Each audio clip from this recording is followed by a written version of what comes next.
प्रतिरोधों का श्रेणी क्रम संयोजन।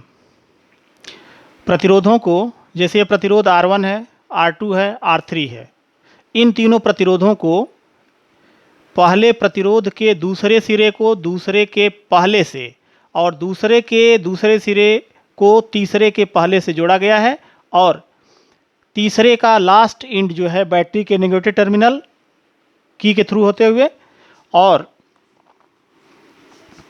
पहला टर्मिनल पॉजिटिव टर्मिनल पे जोड़ दिया गया है। अब इसमें जो धारा का प्रवाह होगा, ये देखिए, जो R1 में धारा होगी वही R2 में होगी और वही धारा R3 में होगी। इस तरह से आप कह सकते हैं कि श्रेणी क्रम में धारा का मान समान होगा, यानी इसमें जो है धारा समान होगी। लेकिन जो इनके सिरे पर विभव लगाया गया है, विभवांतर लगाया गया है, यह प्रतिरोधों की क्षमता के अनुसार, प्रतिरोधों की क्षमता के अनुसार बट जाएगा। तो अगर पहले सिरे पर V1 है, दूसरे पर V2 है और तीसरे पर V3 है, तो जो टोटल पोटेंशियल है V, यह V1 plus V2 plus V3 के बराबर होगा। अर्थात V equals to V1 plus V2 plus V3। अब according to Ohm's law, Ohm's law में आपने पढ़ा है कि V इक्वल्स टू होता है IR। तो V1 के लिए क्या होगा? V1 equals to I into R1। V2 के लिए V2 equals to I into R2। V3 के लिए V3 equals to I into R3।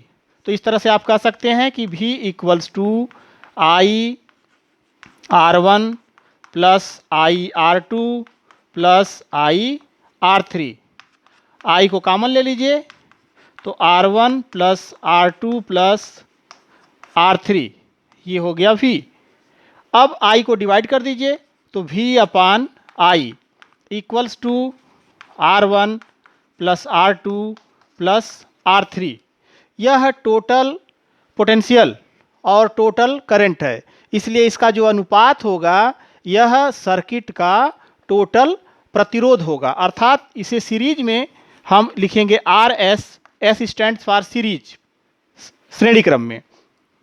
तो RS equals to R1 plus R2 plus R3, ये प्रतिरोध का संयोजन होगा।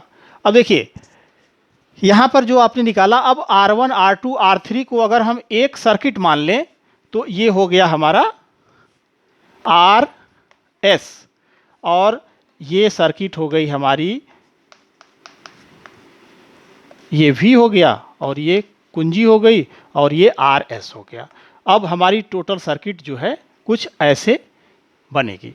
तो इस तरह से हम ये कह सकते हैं कि जब प्रतिरोधों को श्रेणी क्रम में जोड़ा जाता है तो जो तुल्य प्रतिरोध होता है, इक्विवेलेंट रेजिस्टेंस होता है, उसकी वैल्यू उस सिंगल रेजिस्टेंस जो भी वैल्यू होगी, मिनिमम वैल्यू जो होगी, उससे अधिक इसमें आएगा।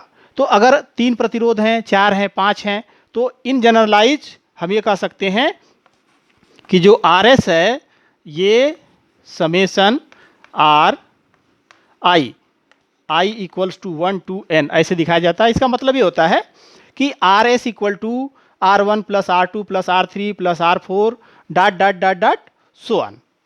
तो इस तरह से ये हो गया श्रेणी क्रम संयोजन। इसी प्रकार आप देखेंगे कि समांतर क्रम संयोजन में क्या होता है। समांतर क्रम संयोजन, समांतर क्रम किसे कहते हैं?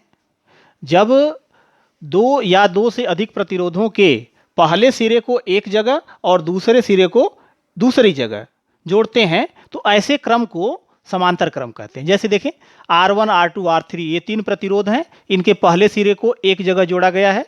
अगर हम इसको जो है कुछ नाम दे दें, ये सपोज कर लीजिए कि A हो गया और इसका जो दूसरा सिरा है वो B हो गया।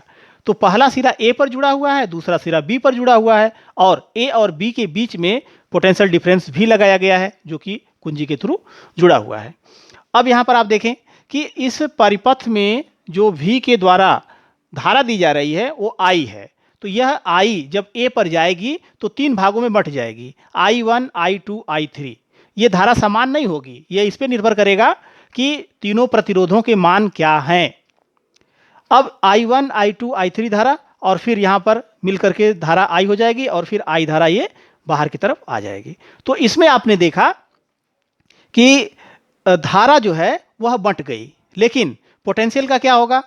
सभी के सिरों पर जो विभवांतर है वह बैटरी द्वारा लगाए गए विभवांतर के बराबर होगा। तो यहाँ पर हम ये कहेंगे कि V की वैल्यू सेम होगी लेकिन I की वैल्यू अलग अलग होगी। तो V जो है यहाँ पर ये सबके लिए समान होगा, लेकिन I जो है डिफरेंट होगा। तो I equals to I1 plus I2 plus I3। Ohm के नियम से, ओम का नियम क्या है? ओम का नियम है V equals to I into R। अब देखिए एक छोटा सा आपको ट्रिक बताता हूं। ये एक आप ट्रायंगल जैसे बना दें और इसको आप ऐसे पार्ट कर दीजिए, ठीक। ये हो गया V, ये हो गया I और ये हो गया R। जिसकी वैल्यू निकालनी है उसको ढक लीजिए। V निकालना है तो V equal to I into R। I निकालना है तो देखिए V बाई R। R निकालना है तो V अपान I। तो इस तरह से यहाँ पर हमें I की वैल्यू पुट करनी है, तो I इक्वल्स टू हो जाएगा V बाई R। तो V बाई R होगा, तो I1 के जगह पर V की वैल्यू सेम है तो V अपान R1। I2 की जगह पर V अपान R2 और V अपान R3। V कॉमन ले लीजिए तो 1 by R1 plus 1 by R2 plus 1 by R3 और ये हो गया I। V को पक्षांतर करके लेफ्ट भेज दीजिए तो ये हो गया I upon V equals to 1 by R1 plus 1 by R2 plus 1 by R3। I upon V क्या होगा? देखिए यहाँ से अगर हम ऐसे देखें तो R equal to V upon I होता है, तो I upon V equal to 1 by R। तो 1 बाई R मीन्स हो गया यहाँ पर ये इक्वलेंट रेजिस्टेंस। EQ भी लिखा जाता है 1 R EQ या 1 R P। P stands for parallel, P stands for parallel. तो 1 upon RP equals to 1 by R1 plus 1 by R2 plus 1 by R3। तो इस केस में आप देख रहे होंगे कि जो प्रतिरोध जुड़ रहे हैं वह उसके रेसिप्रोकल जुड़ रहे हैं, अर्थात जब कई प्रतिरोधों को समांतर क्रम में जोड़ा जाएगा तो उनका जो तुल्य प्रतिरोध होगा उन तीनों या चारों जो भी जितने भी प्रतिरोध होंगे उन प्रतिरोधों में जो निम्नतम प्रतिरोध होगा उससे भी कम आएगा। अर्थात पैरेलल में जो इक्विवेलेंट रेजिस्टेंस होता है वह कम आता है, घट जाता है, लेकिन सीरीज में बढ़ जाता है। अब इसके बाद अगर हम दो रेजिस्टेंस की बात करें, सिर्फ अगर हम जैसे जो है ये बात करते हैं कि दो रेजिस्टेंस हैं तो सिंपली हम लिखते हैं दो रेजिस्टेंस के लिए कि 1 by R equals to 1 by R1 plus 1 by R2। तो यहाँ से अगर आप क्रॉस मल्टीप्लाई कर दें तो R1 प्लस R2 अपान R1 R2। तो ये RP की वैल्यू हो गई R1 R2 अपान R1 प्लस R2। अर्थात दो प्रतिरोध जब समांतर क्रम में दिए गए हों तो उसका तुल्य प्रतिरोध निकालने के लिए हम बार बार 1 by RP equal to 1 by R1 plus 1 by R2 न करके सिंपली निकाल सकते हैं कि RP equals to product of both resistance upon sum of resistance. जैसे हमें निकालना है कि 4 ओम और 8 ओम, R1 4 ओम और R2 8 ओम, ये पैरेलल में जोड़े गए हैं और इनका तुल्य प्रतिरोध क्या होगा? तो प्रोडक्ट अपान सम, तो ये हो जाएगा आपका R equals to product upon sum 8 4 12 4 3 12, तो ये वैल्यू आ गई 8/3 ओम। 8/3 का मतलब हो गया कि ये 3 ओम से कम हो गया, जबकि आपने देखा कि इसका निम्नतम प्रतिरोध 4 ओम है। तो जो तुल्य प्रतिरोध है वह उसके निम्नतम प्रतिरोध से भी कम आता है।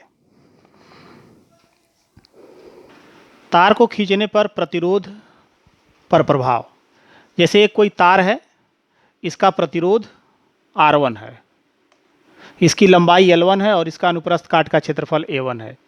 इस तार को खींच करके n गुना कर दिया गया, इस तार को खींच करके n गुना जो है बढ़ा दिया गया। अब इसकी लंबाई हम मान लेते हैं कि L2 है, तो अब इसका जो एरिया है, क्रॉस सेक्शन एरिया, वह घट जाएगा। लेकिन तार का जो द्रव्यमान है वह तो नियत है। तो जब तार का द्रव्यमान नियत है तो दोनों का जो आयतन होगा यह भी बराबर होगा। तो A1 L1 equals to A2 L2। तो आप कह सकते हैं कि A1 upon A2 equals to L2 upon L1। और यहाँ पे कहा गया है कि n गुना बढ़ा दिया गया है। जब n गुना बढ़ा दिया गया है तो इसकी वैल्यू हो गई इक्वल्स टू n। अब पहले प्रतिरोध के लिए R1 इक्वल्स टू रो और L1 अपान A1। दूसरे के लिए R2 equals to row L2 upon A2। दोनों का अनुपात निकाल लीजिए। तो R2 अपान R1, नया प्रतिरोध R2 होगा, तो R2 अपान R1।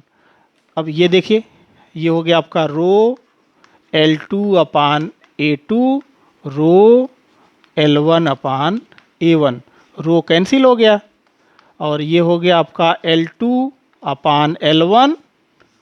A1 ऊपर चला जाएगा तो A1 अपान A2।